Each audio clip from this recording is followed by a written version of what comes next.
नमस्कार मंडळी, मी शौनक आणि स्वागत आहे तुमचं या यूट्यूब व्हिडिओमध्ये. पावसाळा ऑलरेडी सुरू झालेला आहे आणि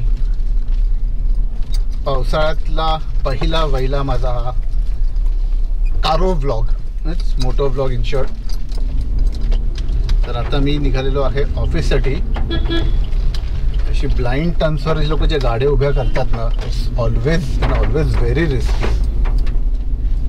चालणाऱ्यांसाठी सुद्धा, गाड्यांसाठी सुद्धा आणि जे ब्लाइंड साईडच्या ऑपोजिटने येतात त्यांच्यासाठी सुद्धा. म्हणजे एकंदरीत it's a complete package of danger. So coming to the point, मस्त पाऊस इथे पडतो आहे आता आणि सगळीकडे हिरवळ झालेली आहे. ती तुम्हाला दिसत असेलच व्हिडिओमधून. आणि रस्त्यावर खड्डे वगैरे भरपूर आहेत आणि त्या खड्ड्यातनं रस्ता काढत आपण सगळे आपल्या कामासाठी निघतो. आणि आता गेल्या काही दिवसांपासून इकडे प्रत्येक ठिकाणी आता गणपतीचे काय म्हणतात ना की छोटे छोटे पंडाल्स किंवा स्टॉल्स लागायला सुरुवात झालेली आहे.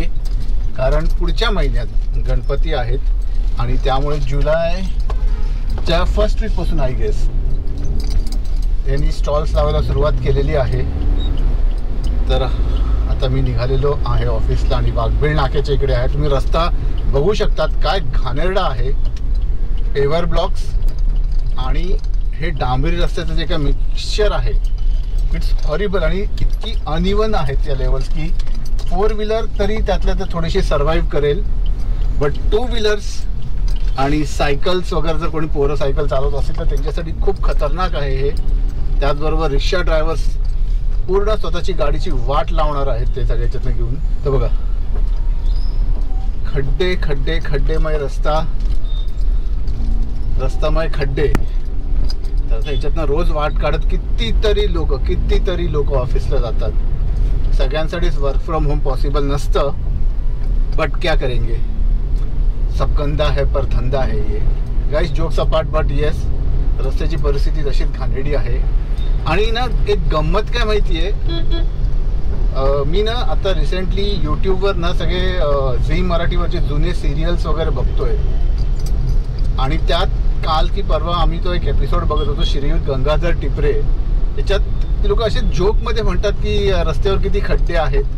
आणि ही सिरियल साधारणपणे 20-22 वर्ष जुनी असेल. 20-22 वर्ष म्हणजे बघा ना, 22 वर्षापूर्वी पण आपण त्याच टॉपिकवर बोलत होतो, खड्डेमय रस्ता. हा बघा, तर हे असे आत येतात ना, मला राईटला लक्ष देता येत नाही. प्लस राईटला सगळे घाणेरडे खड्डे आहेत इकडे.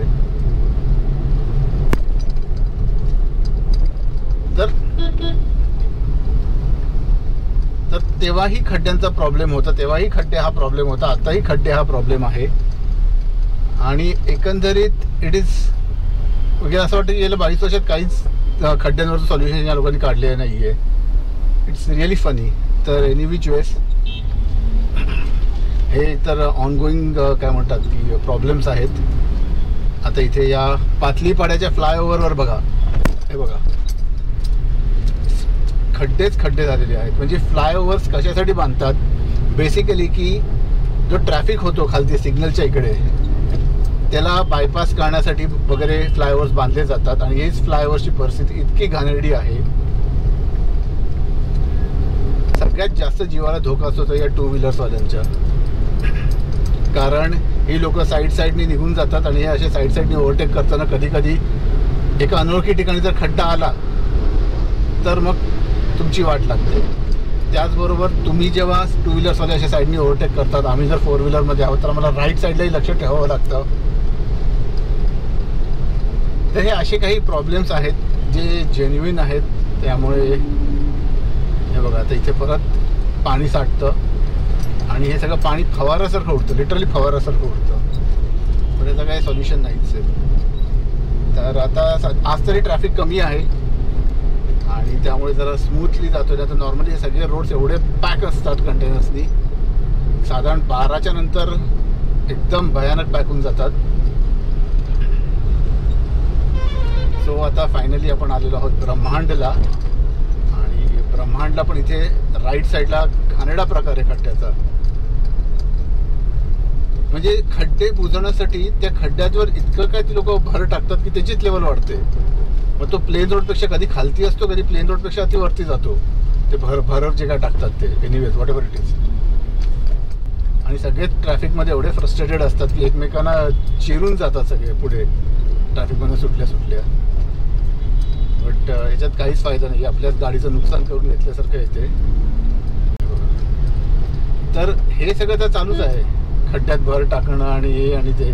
त्यात आता गणपतीचे स्टॉल्स लावायला सुरुवात झालेली आहेत. आता मी ज्या रूटनी जाणार आहे ना, तुम्हाला मी दाखवतो की त्या ठिकाणी कितीतरी पंडाल्स आहेत, स्टॉल्स आहेत. इन शॉर्ट गणपती मूर्त्या जिथे त्यांनी विकायला ठेवलेल्या आहेत. ठीक आहे, कबूल आहे, सण आहे, सब कुछ कबूल आहे.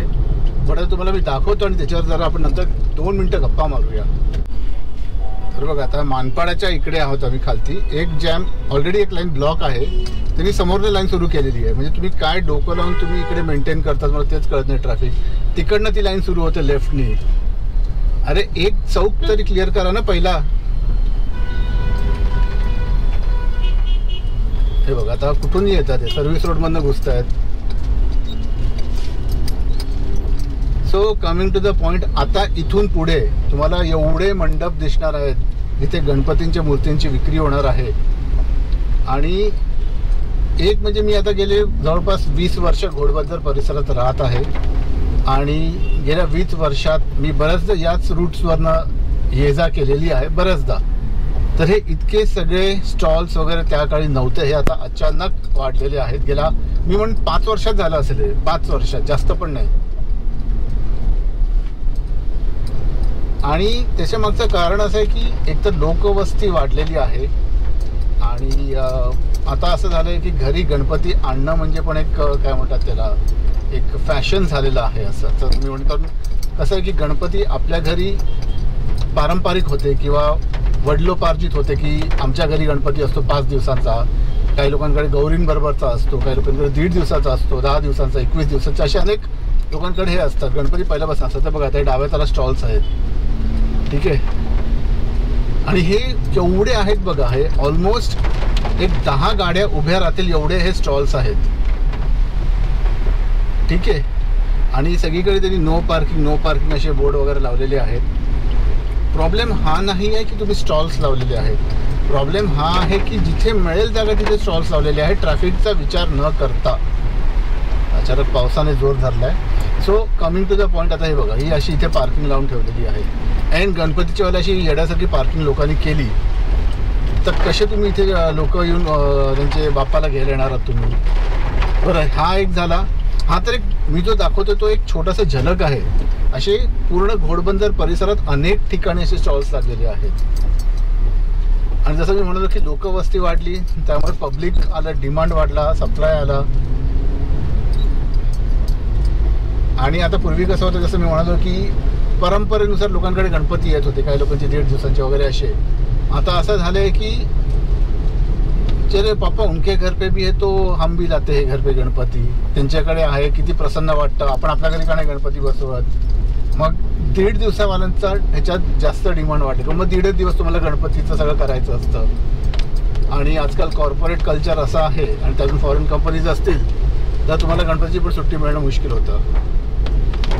तर मग अशा ह्याच्यात परत ते सगळं करायचं 4-5 दिवसांचं ते नाही जमत लोकांना. म्हणून 1.5 दिवसचे जे गणपती आहेत ते अचानक लोकांकडे, भरपूर लोकांकडे यायला लागलेले आहेत. कारण त्यांना इथे फिजिबल होतं. 1 दिवसाची सुट्टी टाकली, दुसरा दिवस 2 दिवसाची सुट्टी टाकली की झालं बघ, आपलं झालं काम.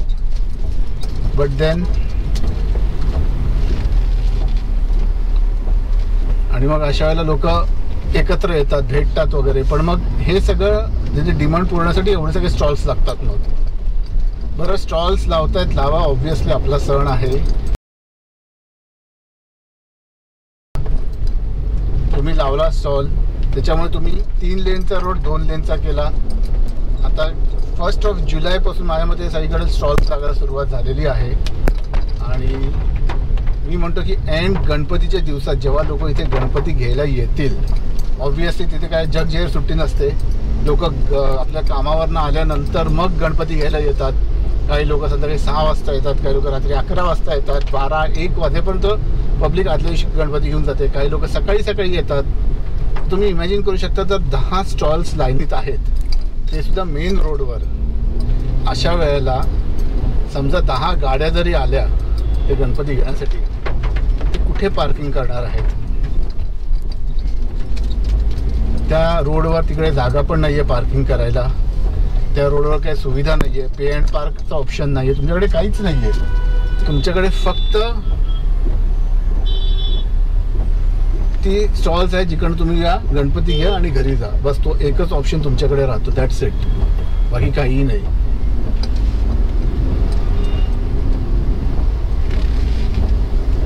तर अशा वेळेला काय करायचं सांगा? जसं दिवाळीच्या वेळेला फटाक्यांसाठी एक वेगळे जागा असते, जिकडे डेडिकेटेड प्लेस असते, तिकडेच तुम्ही स्टॉल्स वगैरे लावायचे, दुसरीकडे कुठेही लावायचे नाही. तर तसं का तुम्ही गणपतीच्या वेळेला करत नाही की एक डेडिकेटेड जागा द्या लोकांना, की तिकडे या, तिकडे मग तुम्हाला एक पार्किंग स्पेस पण देते लोकांना, की हा भाई या एरियामध्ये या लोकांनी इथे येऊन Ganpati.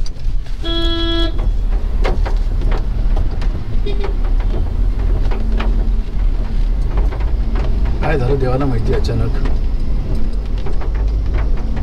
Sir any which ways, की माझं असंच म्हणणं आहे की जेव्हा तुम्ही दिवाळीसाठी अशी डेडिकेटेड जागा देऊ शकतात लोकांना, की हा बाई या तुम्ही इकडेच येऊन फटाके घ्यायचे, बाकी कुठेही घ्यायचे, त्यांचं बघा, ट्रॅफिक रूल्स फॉलो करा, कुठेही स्टॉल्स उभे करू नका.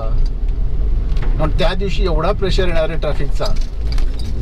कारण गेल्या वेळेलाच आम्ही बघितलं होतं, आम्ही एकीकडे गाडी लावून गेलो, स्टॉल्स एकीकडे होते, मग तो गणपती घेऊन तेवढा चालत गेले, मग काही लोक गणपती घेऊनच थांबले होते. आता बघा हा पूर्ण हे आलेले आहे आता इथे रेंज, जिथे तुम्ही गणपती येऊन तुमचं बुक करू शकतात, विकत घेऊ शकतात, मग घरी घेऊन जाऊ शकतात. ट्रॅफिकच्या वेळेला हे सगळे कन्सिडर करा ना प्रॉब्लेम्स.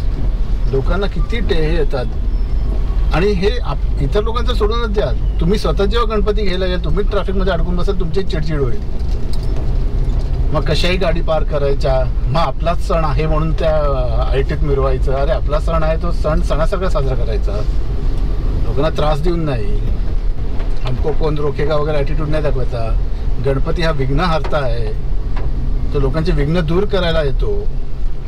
तुम्हीच नवीन विघ्न क्रिएट करतात, आहे की नाही? विघ्नहर्त्याला विघ्नहर्त्यासारखं ट्रीट करायला द्या ना. आपला सण आहे म्हणून दुसऱ्यांना त्रास द्यायचा असं कुठे बाप्पाने सांगितलं की मी येतोय लोकांना त्रास द्या? नाही सांगितलंय. मग तसंच आपलीही थोडीशी काय म्हणतात की रिस्पॉन्सिबिलिटी आहे की थोडंसं नीट वागूया. आता या रस्त्याच्या ऑपोजिट साईडलाही भरपूर स्टॉल्स आहेत, म्हणजे तिकडे कमीत कमी 4-5 स्कूलच्या बसेस लांबसड उभ्या राहतील, एवढा तो एरिया आहे. आपण सगळेच सण एन्जॉय करतो, एन्जॉय करूया ना मस्त. तर मित्रांनो माझं आता म्हणणं एवढंच आहे की हे जे स्टॉल्स वगैरे लावलेले आहेत, तर याच्यामुळे लोकांना त्रास होतो.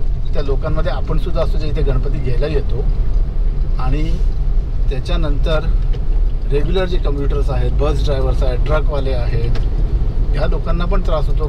तुमच्या इथे कार पार्किंग्स नाही आहेत, काही सोयी नाही आहेत, जस्ट दिसला तंबू की लावला, असं नका करू.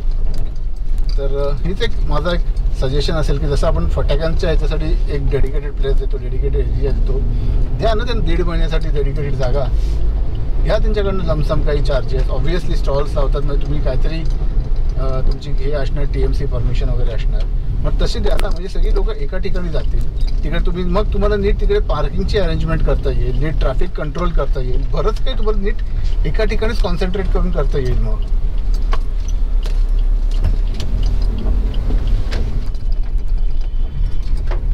तर असा काय छोटासा माझा व्लॉग होता पावसाळ्यात. तर माझं एवढंच म्हणणं असेल की मित्रांनो आपण सगळेच जरा नीट वागूया. येणारा सण हा आपल्या बाप्पांचा आहे एवढं लक्ष असू द्या, आणि त्याचप्रमाणे आपण सगळे मिळून सण एन्जॉय करूया. आणि जर हा मला व्हिडिओ आवडला असेल तर लाईक, शेअर, सबस्क्राईब करायला विसरू नका.